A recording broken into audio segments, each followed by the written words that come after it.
I'm Jim Lawrence. Today, I want to talk about how and why you should be squatting.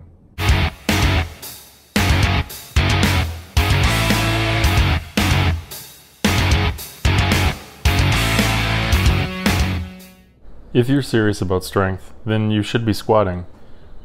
We all know how to, naturally. We do them every time we sit down to a chair or to a toilet. Putting weight on our backs while we do it, however, can be intimidating. So why do weighted squats at all? Well, if you're not doing them, you're not growing your leg strength as efficiently as possible. Squats are the best muscle builder for your legs. Squats incorporate other stabilizing muscles too. Strong squatters are going to have a strong back and core. Few lifts test your mental toughness like squats. The legs contain large muscles and it's draining to give them a proper workout. Once you become more comfortable with form, one barrier to squat intimidation will be out of your way. There are several squat variants including high bar, low bar, front squat, paused squats, and others that incorporate different barbell styles. For my build, I prefer setting up for and performing low bar squats for my main leg training each week. Here's how to set up for the low bar squat. Approach the bar. Center yourself and grip the bar tightly. Some like to grip it closer to their shoulders, but I prefer further away, taking a little pressure off my wrists on heavier lifts. As long as you can keep your back as tight as possible throughout the movement, you should be fine. I usually take a thumbless grip on the bar. This helps me accommodate for my terrible wrist mobility. Regardless of whether you prefer a thumbless or a thumbs around grip, it's helpful to remember that your hands are providing stability but are not holding the bar up. The bar should rest squarely on your upper back. The weights you'll be working with aren't meant to be held up by your hands, wrists, and arms. After your grip is secure, dip under the bar and get tight.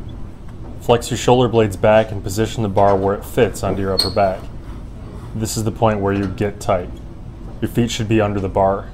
I unrack with my feet closer together than in my actual squat stance. Before performing your first rep, you're going to take a large breath to your gut before unracking.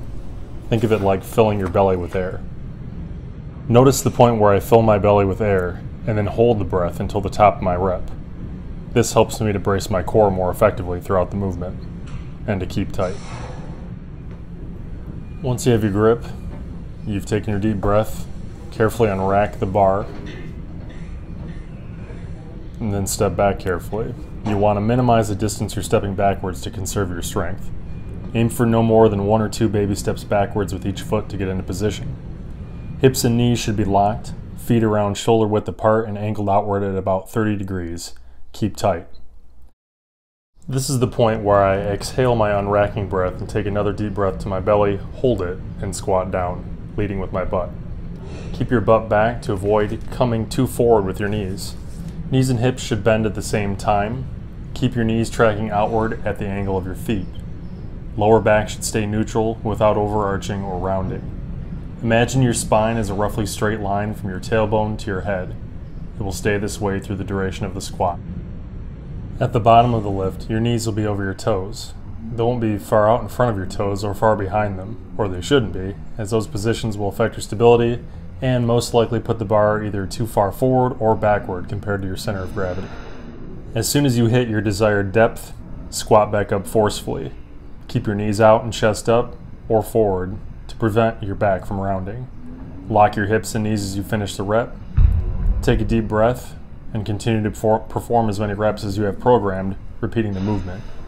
If you feel your form slipping or your back isn't tight anymore, or the bar is moving at all on your back, that'd be cause to re-rack the weight and adjust yourself accordingly. A few items of note.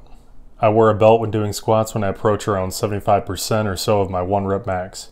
I position the belt centered over my belly button. Many people position their belt slightly lower on the squat compared to their positioning for deadlift or heavy overhead pressing. A good belt will help you to brace your core throughout the movement and help boost your stability. Regarding bar speed, you should squat downward as quickly as you can while remaining in control of the bar. This will help you to take advantage of the stretch reflex at the bottom of the lift, where your muscles will be in tight contraction. You should explode out of the bottom of the lift in order to take advantage of the stretch and to increase your momentum. The ideal bar path should be a vertical line over your midfoot. The more perfectly vertical, straight up and down your bar path, the more efficient your squat and the more safe you will be throughout the motion. Keeping the bar moving over your midfoot will allow balance over your particular center of gravity. So at the bottom, as you bend, your shins will be at a forward incline toward your knees. If your shins are too vertical, you could lose your balance and fall backwards. To review, make sure your weights are clipped on tightly on both sides. Approach the bar, get your grip, get your fit into your back, unrack the weight, get tight, take a deep breath to your belly and hold it, and then squat the weight. Focus on getting your butt down, keeping your back and spine neutral.